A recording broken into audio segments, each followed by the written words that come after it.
All right, cool. Well, thanks everybody for coming. I'm Benjie from Shipyard. I'm Andrew from Pradvana.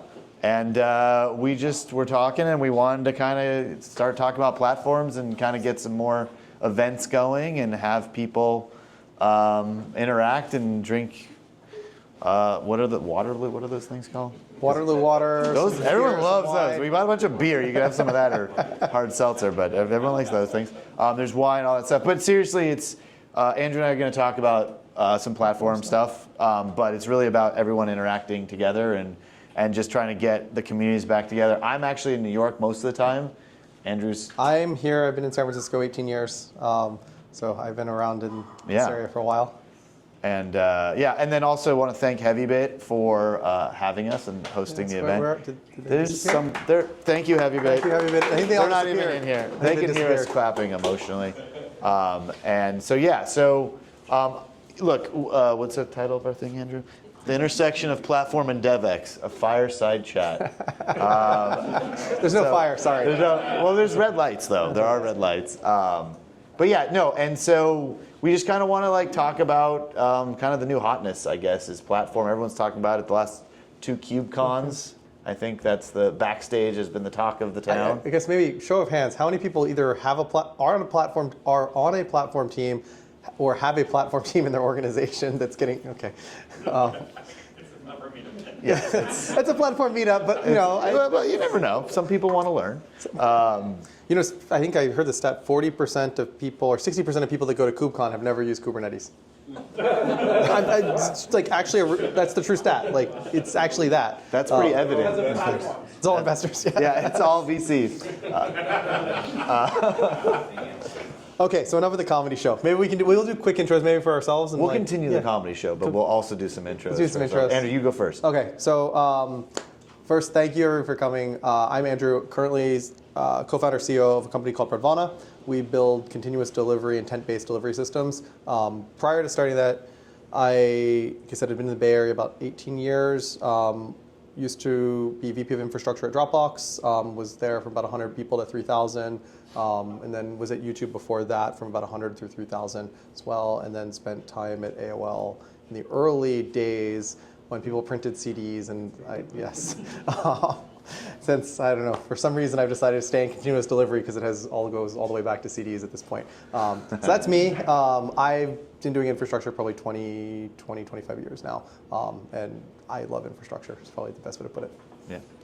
I'm Benjie. I'm a co-founder and chief architect, but also CEO of Shipyard. It's an ephemeral environment platform, so we manage the life cycle of all your pre-production environments, scaling to zero and helping you optimize your pre-production stuff. I've been in DevOps, Bash script land for a very long time. I wrote an orchestrator in Bash for Linodes when EC2 wasn't even a thing. S3 was around, but there was no EC2 yet, I think. I've been around doing this for a long time, always kind of been obsessed with trying to build that automated platform, not to use the P word, but that automated system that kind of provides that experience that makes developers go faster. And at Shipyard and in general, speed is really, speed and developer productivity is really what we focus on and kind of our North Star. I feel like that's probably the same for you guys. Yeah. And so that's how we got to platform. We talked about giving a little history lesson of maybe how we got to platform engineering, starting with pre-DevOps.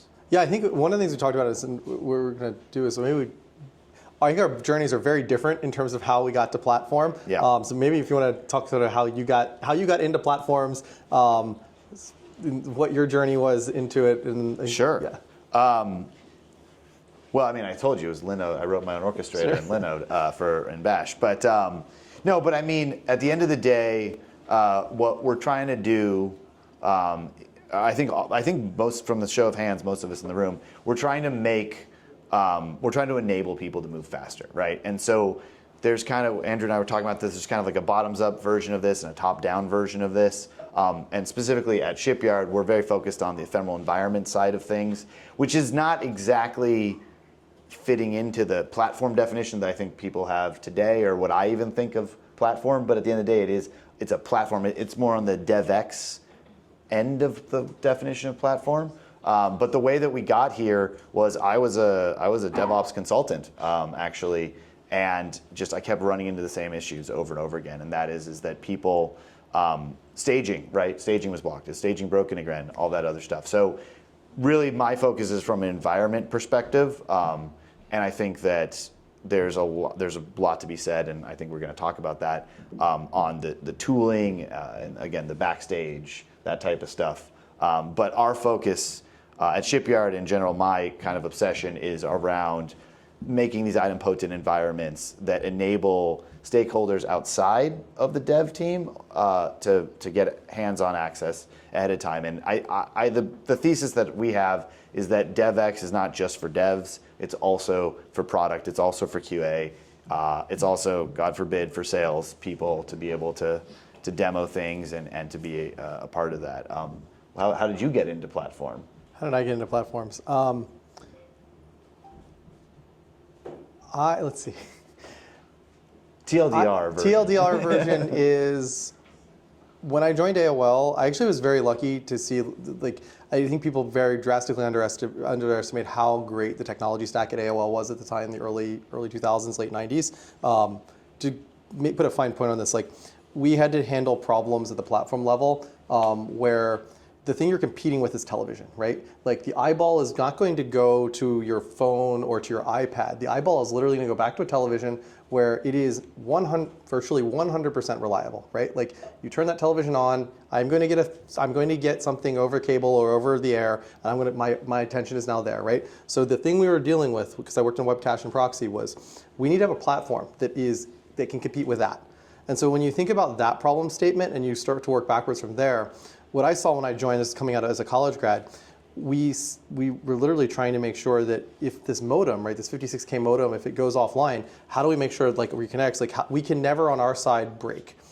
So we actually were building platforms that we could move TCP connections between two servers at a time. We actually moved the whole TCP stack out of kernel space and into user space, so that we could actually mirror them between, right? Because if you think about how the internet works at that time, if I'm on dial-up, the latency between my modem coming back over here lets me replicate TCP in a data center, right? Which you can't do today, right? But at the time, those are the tricks we had to do. So I got very lucky seeing this type of technology from a platform perspective be built very early. And it was we want one RPC protocol.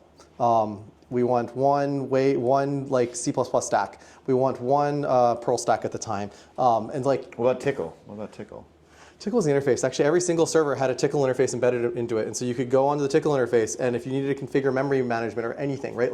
You could literally go to a server and pop open a control port, we called it, had a Tickle interpreter, fully embedded Tickle interpreter, and you could change control logic on the fly in an app server. And that same mechanism was for configuration, which I don't think we've ever gotten back to that model yet. But think of it as fully declarative Tickle that generates that actually starts the app server at that point. And so I saw this in the early 2000s, then we kind of lost it, I think in the mid Web 2.0 era. And I think we're sort of coming back to that now, which has been really exciting for me to see. So I got started in it. And then I think that's my tech side start.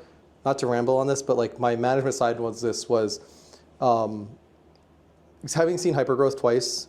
I think when you think about how much leverage platforms can create, it's way more than people realize. So Dropbox, 700 million users, 3-4 exabytes of raw storage. Any venture guess how large infrastructure is there? How many people? Supporting 1,000 engineers plus that infrastructure? Any guesses? 100. It's 100. It's about 100, 125 people. And that supports everything from data center, supply chain. They build and operate data centers as well. So that 100 people includes data center tech, the whole thing. And then So that's the power of platform. That's the power of platform, Yeah, right? I right. mean, what I saw there was you can do something. I see a Replit shirt, right? Do you work at Replit? No, they're one of our customers, right? And we know that they they have 3 people in platforms, like, and we've been able to give them tech that helps them create that leverage, right? And I think that's, to me, from a people perspective, there's so much leverage that's like under-communicated and undervalued from eng teams right now. So that's like my story in platforms. That's how I got into it. Let's back up a second, and let's talk about how we got to platform as a society. Not that we're a society, but let's start. Like, it was IT, right? Yeah. So first off, it was, you had an IT. Were you on the IT department at AOL? Is that? No. AOL had IT, and then it had it had true infrastructure. Like, it looks like a modern it looks like a modern Silicon Valley tech company in the late '90s, which is not what most people think of AOL. Exactly, right. But yes, now yeah. But so we had the delineation between the application developer. And then and then there was ops, right, or IT, and so they would throw it over the wall, and then ops would be like do their best to like get this thing working, and there was this complete disconnect, and there's times where ops needed to fix a broken production. Who still has that, by the way? Anybody still have that today? See somebody smiling, so I'm guessing you We don't need to call. it. We don't need to call. But yes, it does exactly. So okay, so then in like what 2008, 2010, the term DevOps, and that is you combine the application engineer with the ops people. I think we all know this story. What's the guy's name? I met him the other day. What's his name? The guy who invented the word DevOps. He's like. I was gonna say Jesse. That guy, Patrick Dubois. Oh. It's a good name, Dubois. A bunch of people say they did that. No, he actually did. I was going to say, is Jesse around? Jesse Robbins is somewhere in the building. He invented everything. Al Gore also invented DevOps. And so then the idea was that you kind of combine that, and that's kind of been the standard. And then we'll kind of skip over the SRE thing, but there's obviously Google did some stuff with SREs in the middle there. But what happened with DevOps people is I would say the problem is cognitive overload. Is ultimately what it is. And they own security, they own observability, they own deployment, they own infrastructure, they own cloud, they own everything, right? And so there's a lot of disconnects. And the real problem, I think, with DevOps, and this is why we got to this platform, is that at a given org, you have potentially 5 different DevOps teams with completely different stacks up and down, different. So I use New Relic, I use Datadog, I use Splunk. And that's just the observability. Like, then there's Terraformers, there's Ansiblers, there's Chefers for Jesse Robbins again. There's Puppeters. None of these are verbs or whatever. And so you have this disparate thing. And so that now I would say the last 3 years. I mean, really, Spotify with Backstage really started making it a thing, I would say. But platform is now the team that enables the DevOps / application developer to use a segmented. Is that a good way to? Yeah, I think no, it matches my mental model. We talked about this earlier. I have like kind of a 3-level hierarchy on platforms where like you have this like basic DevOps platform. Like, okay, I have a CI/CD sort of thing that's happening. Call it like what you're saying on the IT side. Like, it's like the traditional throw it over the wall. This person is going to ship it. It's like that. And then you kind of get to this DevOps, like, let's centralize things, let's have a core platform. And then it's like where we are today in the world tends to be this like platform as a product, we're shipping this internally to other teams. And I think there's a layer above that, which I think there's very few organizations that have reached sort of the maturity where the platform is now including like the RPC stack, it's including sort of the app server frameworks, right? Like it's including database frameworks. I think she left, but like Sammy, who was here earlier, she was like one of the architects for Figma's database system. And like they have like one database system that like you store everything to. We had a similar sort of mental model at Dropbox. Like I think Google has a similar one, right? You end up with like those sort of platform components. Those higher level primitives. The high level primitives, right?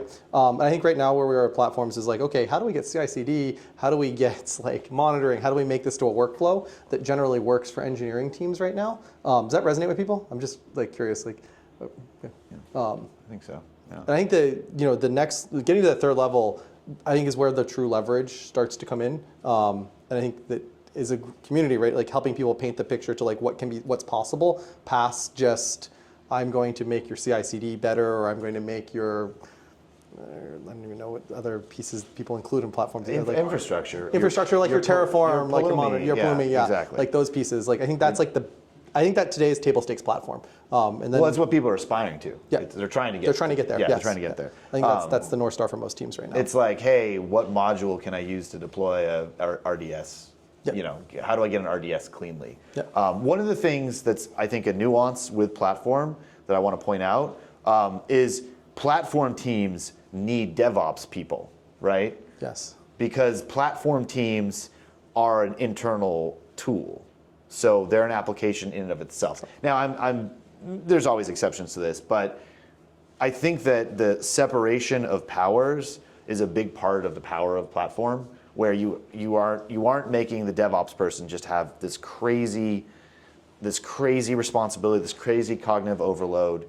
The application people still need DevOps people because they're not supposed to know how to deploy to Kubernetes necessarily. We'll see. No, I'm with you. But you also have the platform people that shouldn't be worrying about how to keep their internal SaaS product, essentially, is what it essentially is, up and running. So it's not that we're getting rid of DevOps. It's that we're adding this thing to kind of make it powerful. And I think the point you just made about the 100, I don't know what the title were at the time, platform? No, we call them, they're software engineers. Software engineers at Dropbox that supported all the other. We had SREs and software engineers. Right. Maybe you talk about what's an SRE real quick. Who's familiar? Most people familiar with the module? Okay, so site reliability engineers. This is where I started my career and actually have a pretty deep background in that space.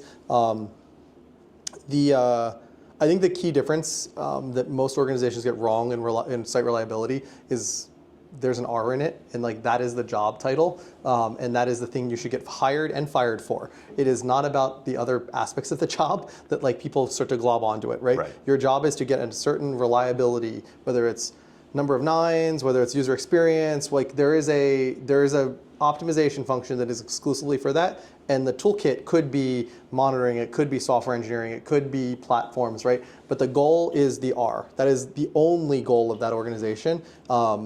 And I think if you do it right, like it creates a nice back pressure. What do you mean by back pressure? Because I think that's super. You were talking to me about it before. Yeah, that's super interesting. I think about back pressure like. Let me see. This is like the eng leader in me is like, okay, how do I explain this in a succinct way? But I think of organizations as systems, same way you would think of like a system that has like an RPC system, right? And so you have in the RPC system, you have some sort of timeout, or you have some sort of thing that tells the other system to go away until something else happens, right? So organizations, like people organizations, work the same way. So SRE orgs should create some back pressure. They should basically be holding the app teams accountable to something, right? The thing that's wrong, like most people get wrong with this, is it's very hard to, the best way to put it is, there needs to be a correct incentive structure, right? So at Google, the way they've done it in the past is you can walk away from the project if you're an SRE. Like they don't make you stay on it if the reliability isn't there and the app team isn't responding to you. So you can just, okay, hand it back and go about your merry business, right? Those sort of incentive structures are really important when you think about SRE orgs. And so they tend to get lumped in with platforms today. As a SRE in my early in my career, like I think it's actually like it does both the platform team and the SRE team a disservice to like say that they're the same job, because I think one's job is about developer effectiveness, efficiency, developer productivity, and one is literally about its job is reliability. Yeah. For like they report to the end user at the end of the day. They don't report to the app team and they don't report to the platform team. They report to the end user that is going to actually use your search engine. I think somebody said Cody, like you're going to use that thing. Like that's their job, to make sure it works. I think that's my spiel on SRE. I think it gets conflated with a lot of things over time. DevOps, don't forget about DevOps, that. yeah. Don't forget about that. Well, yeah. So I think that's the definition of kind of what platform. I think for this setting, I think this is what platform means. Now, other people think platform means other things because there are platforms. Because the word platform is a little expansive. It can mean a lot of things. Like I've talked to a lot of companies and they have a platform team that literally deals with their product, but they call it a platform. So it can get very confusing. So one pro tip is really, really ask, what do you mean by platform? Because I've had some really long conversations that started to make no sense whatsoever because people were talking about some like project in their repository called platform. Like that's happened multiple times to me. So just It happened to me last week, actually. Yeah, right? At a conference, I was talking to somebody, and I was realized, oh, you're just talking about the platform for like login or something. Right, I'm like, oh, I get it now. Yeah, Like, yeah. Your problem is not actually what I think it is right now. And that I think is one of the problems with the word platform is that it can mean so many things. So I deal with the acute version of that that's very different than Pradvana's version of that, where there's a platform for the team, right? The QA folks, the product folks, the people doing code review. There's a place, a dashboard where they can all go look at these features as they're being worked on in these active environments. And it makes sense why people call that a platform. The like comic book guy, like actually that's not what it means, even though this is my own company, wants to correct them, but you're not going to do that to your customers. But then and then you're a little bit more on the traditional platform definition that we just kind of went through, right? Is that fair to say for Pradvana? Yeah, I would say we end up being. Who's your Spinnaker? Nobody. Some Spinnaker users here. Okay, like I didn't hear any sighs. I didn't hear any sighs, so no one probably uses Spinnaker. Who's upgraded or downgraded? Yes, who's upgraded Spinnaker is probably the better question. Yeah, It's who's like, upgraded or downgraded Spinnaker? Spinnaker is like a CD system out of Netflix. Came out in like 2012 that was built basically to like handle all of Netflix scale. The problem is it was built in 2012 for a era of the cloud that like doesn't exist anymore or have we've gone past. And so we sort of first principled what does that look like today from that perspective. So I think we're even more on the traditional like, okay, there's a way, like it's a component that's missing that like, let's look at that. Right. Yeah, I mean, let's see, on platforms, I think probably the biggest thing I see has been two things. One is like how to think about, like the two biggest challenges I see people struggle with right now is like how to think about platform strategy at sort of the mid to macro level of the organization. And then the other is like, which kind of dovetails into it, is like consistency versus not consistency in the platform, right? Like Drift. No, like should we have one of? Like, does my organization believe there is only one CD system? So I'm only allowed to use Circle. I'm not allowed to use GitLab runners. Yes, okay. Yes. Okay. Like that. Those two conversations. I have to push back here a little bit because I'm pretty sure the point of platform is that you can have providers for both, right? That's like their whole thing. That's like what Backstage is about. Like, oh, you incrementally build your IDP, which also there's like multiple definitions of what internal developer platform means. And I'll get spicy. I think that if you want, I think you can. Yeah, no, I'm not. Hey, I told you I'm on this other side over here. I'm just trying to play devil's advocate. I think that you can do that. I think that if you want the leverage of like 100 engineers for 700 million users, right? Like right. You probably end up with one of. Because I think the other portion I'm just saying that's a good point. Like, you know, placate. Maybe that's not the right word.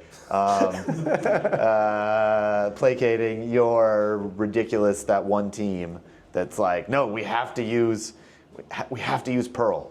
We have to use Perl for deployment. I've dealt with that. I mean, I dealt with a team that wanted Rust. I don't think any of them are here. I wasn't going to say. They wanted Rust. Pearl, not the Rust people. I love Rusters. We were a full Go shop, and like Go and Python, and it's like very hard to get away from Python when you have Guido as like on staff, right? So he's like, Python, we're going to use that, and then you have like the Go stalwarts because like Go was fancy, and then we needed to do memory management for something, and so then that brought Rust, and like it's like the thing we realized, and actually And by the way, if anybody is going through the platform journey, this is like one thing I'd highly recommend is combine both eng management and engineering into a room to come up with a strategy, because there's something that I think engineers miss that the management team is able to expose, which is like this tax of technology. Right.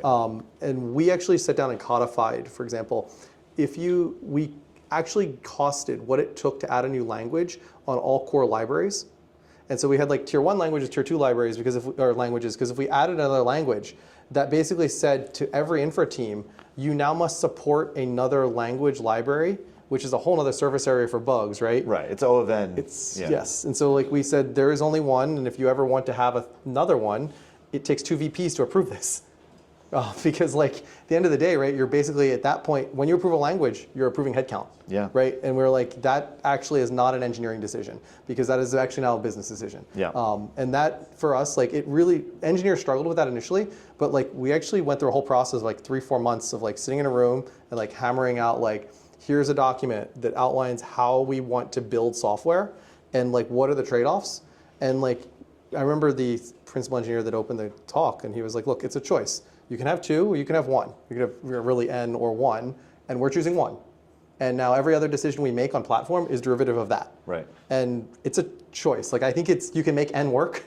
It's a different choice. I don't think either is right or wrong, right? It's just a matter of like making that choice and staying and sticking with it. I think if you try to vacillate. Understanding the ramifications is really what this is what it's about, right? Yeah. And I think you need the management team though, because I think that's one of the things in platforms that is like very underappreciated, is the ability to because I think it is the hardest engineering leadership job to do. Like hands down, the hardest engineering leadership job to do is running a platform team.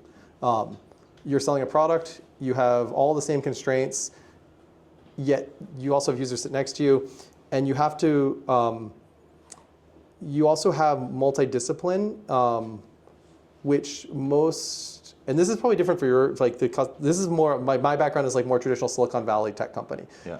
What I've always observed is that on app teams, you end up with full vertical, same skill set, same discipline, right? Software engineer, software engineering manager that is shipping product, right? That is a career path that is very well defined. In the platform world, you end up with, say, I probably had 20 disciplines under me, maybe more when you include data centers and the rest of it, right? And so those are specializations. And so they have a very different view. And so like you're managing this and trying to communicate that over to like 10, 15, 20 eng directors that don't speak the same language as like the 20 people over here. And so it just gets very confusing as to like what's actually happening. So I think it's very hard. I think it's the hardest job. So if you have like, Do you want a hug? You want a hug? I was gonna say like if you are engineers and you have like senior leaders that are platform leaders, like give them a hug, because it is like it is way more brutal than no like. one's gonna do it. No one's ever gonna do that. But I highly recommend it. Give them a hug. Hey, fully endorsed by both I'll take Andrew. But look, okay, so that's what platform is. We also have the word DevEx on this title. So I think that let's talk about how how platform, but also what are the other things that enable DevEx. And I think that's probably where our respective stuff. Yeah, where do you start for DevEx? Where do I start for DevEx? Yeah, how do you think about it? Okay, what I think about from a DevEx perspective is I haven't done this in like a year or two, but I think that the like average North American cost per minute of a developer is like $1.27 cents, I think, per minute. So right now, if any of you are supposed to be working, we're literally sitting in a room right now. Burning money? Like, okay, I don't know how long Andrew and I have been rambling on, but like we just spent like $100,000. No, that's not. We don't have that many people in the room for the people watching the video. But a good chunk of change. So $1.27, right? Mm-hmm. So there's a financial incentive at the top to make sure that those people, developers, I'm still a chief architect, okay, I'm still a developer, sort of, I'm telling myself that, are not blocked, right? And that's at the end of the day, don't be blocked, but then also, what are ways that you can speed them up, right? What are ways that you can, that they're like, oh my God, like every time that someone does oh my God, that just saved me, hours, I never even thought it was possible. That to me is like, what I'm always looking for with quote unquote DevEx. But it's about developer velocity, right? And developer velocity, I think a mistake that some people make and some orgs make is it's not just about the developer. It's about all of the other teams. And this is something that we all kind of don't take. I mean, they're not $1.27, but they're still like 30 cents or whatever it is. And so, right, like as a developer, your goal, as an application developer in particular, your goal is to ship good, reliable product and to help the company, right? And so many times developers fall into all kinds of traps of not actually making the beer taste better, as the Bezos analogy goes, or whatever. Where it's like, are you building infrastructure, or are you working on your core product? Yeah. And I think it's the same thing you were talking about with the SREs, like with the R. And so keeping in mind that to me is what DevEx is how do you do that? Now, we are taking a very narrow approach right now at what we're doing, and we're like, hey, you make a code change, you should have that code change with basically a clone of production, including data. You should be able to bang on that. You should be able to break that, because if you break that and it's on staging, okay, well, now everything is blocked. Like, forget my stupid feature. Like, there's some problem my SRE is freaking out about, hopefully, because they found out before everyone else did. And they can't even push a patch because our pipeline is blocked. It's Suez Canaled. So I haven't heard that analogy. That's I love that. I'm actually I'm stealing that. Yeah. The Suez.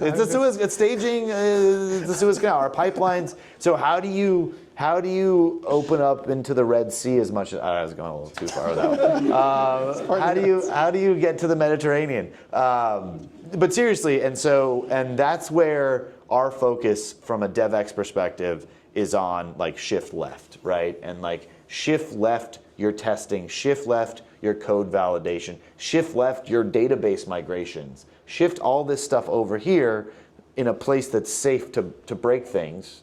And that's how we are focused on DevEx. But there's so many other ways. I mean, so how are you focused so how do we do, so I'll back up from probably all the way to the beginning of how I think about building teams.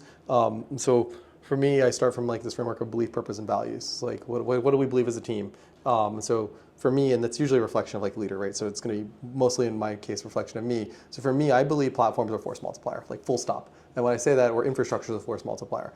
It doesn't matter whether I work in tech or if I work for Caltrans and I'm building a train, right? Like, it is a force multiplier. It's either moving people down that is what infrastructure exists for. It doesn't matter where I am or what job I have. The second thing is then, like, okay, why do I exist here, right? Like, what am I doing here today to make that further? So for me, and I have done this now, this exercise across 3 different companies, and it ends up always being the exact same verbiage. And so the purpose ends up being, for whatever platform team I'm working on, right? Whether it's a company, whether it's an internal team, whether it was like running a tech team at a finance company, it was maximize product velocity sustainably. And like that, full stop. Like, everything we do goes to that. And then like the values were trustworthy, empathetic, depends on the team, but like mostly trustworthy, empathetic, and intentional, or trustworthy, empathetic, and efficient. And like for me, that is how we think about DevEx. Like, anything we do, if you don't, like, that's the only questions I'm going to ask you. Like, how did you derive this against this, against your North Star? It's the North Star, right? Yeah. Like, and the anecdote I'll say is, and this one is a little less platform driven, but like I think gets the point across. I had a supply chain manager, or director of supply chain, VP of supply chain at the time, actually, say, okay, we're going to move 60,000 machines from San Jose to Portland. And he opens his spreadsheet up, right? And he's like, okay, I've got 60,000 rows. I've got a name next to every server on this list. I've got, this is a true story. What's the naming convention? Naming convention we don't have one, actually. It's all UUIDs, so it's even better.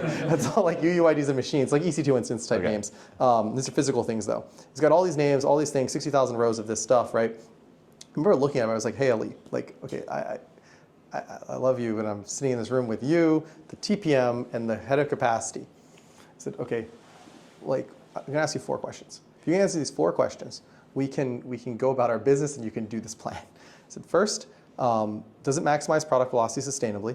Because like that is why we exist here. This is what this team does. Whether it's software, hardware, whatever, it has to ladder up to that. Because there's going to be developer experience at the end of the day, because these 60,000 machines don't belong to the people in this room. So then I ask him, he says, okay, he kind of gives me this like kind of, okay, maybe sort of. I said, okay, like how's it going to be reliable? Like it's one of our values.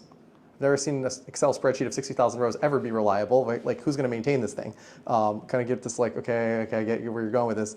Next question, empathy, right? Like or inclusivity was the value. We value inclusivity. There's 4 of us in this room. There are 60,000 rows, and there's probably 200 or 300 developer names next to these machines. Like, do they know, and why are they not here talking about this plan? And like the third question I asked him, Fourth question. fourth question was reliable, inclusive, and efficient. I don't know how this is efficient. Like, this is like all of engineering. Why did he want to move 60,000? Well, we were shutting down a data center, moving to Portland for power reasons. So he had to do it, right? Yeah, okay. So I said, look, okay. And he looked at me and I was like, look, I don't think you can answer these like questions. So like review is over. I need you to come back in 2 weeks with a different plan. And so what he ended up doing is going to a team called Bedrock. They manage sort of the fleet management, sort of orchestration layer. And they accelerated a Kubernetes migration 3 months, as well as brought in a bunch of other like orchestration type stuff, and really concentrated the entire 60,000 machines back down to the storage team, which always was a one-off at the scale we were operating at. And then they basically, the substrate team, Bedrock team, that could handle it, they would just flip a Kubernetes bit under the hood for them. Traffic and like, so it was basically, we removed all pain for the rest of the organization. And so for me, DevEx, like that to me, it embodies like how I think about DevEx. Like I'm only gonna ask you those four, I just need you to be able to express it in those terms. And I find that most engineers, like if you ask them, ones that I've worked with, like if I ask them in that terms, the bit flips pretty quickly to like, okay, this doesn't make any sense. Like, and like you're trying to incentivize this the whole time, right? Like back-to-back pressure, like it's the only thing we talk about are those four, like those values. And it happens pretty quickly then. It was very interesting to watch for me in the room. So like, so that's how I think of DevEx at the macro. I'd love to know your point of view on ClickOps though, or like command lines. Like how do people like, it's like spicy on that side. Well, I mean, I'm curious. I think that, I mean, that's a loaded question. I have become more and more of a product person and less of a developer over the last few years of my life. So you want to click? I don't want to click, but I'm empathetic towards the click. I like to type. Yes. I like to type. My wrists like when I type. They do not like when I mouse, or I don't know, is that called? I want to click. I mean, I want to click. I like clicking. I like clicking, but I do like when people like you ask me if I want to click. I like to be able to like, no, I don't want to click. No, I think that there's two audiences, and I think that to me is the point I'm trying to make about DevEx is not just about the developer. Yep. You have to enable clicking. You have to enable visualization. Mm-hmm. At the end of the day, cube cut a watch is not enough often, right? Watches, yeah, it's like a lot, and I like how there's this thing called a TUI now. So I have not touched a terminal in the way of like actually running with Kubernetes in a long time, which is nice. Do you know about K9S? I've seen people. It's the new TUI. It's the new hot TUI. I just like the name that there's a new act. I like TUI. Text user interface, I think. I got yelled at the other day because I was debugging something and I started with strace and TCP dump, and my co-founder was like, "What are you doing?" And I was like, "This is just like how I grew up." Yes, I was debugging a Python process. He's like, "Use PDB." I was like, "Oh, okay." But yeah, no, I mean, like, maybe we should open up questions. Yeah, I think. Can you spend 5 minutes, 10 minutes of questions?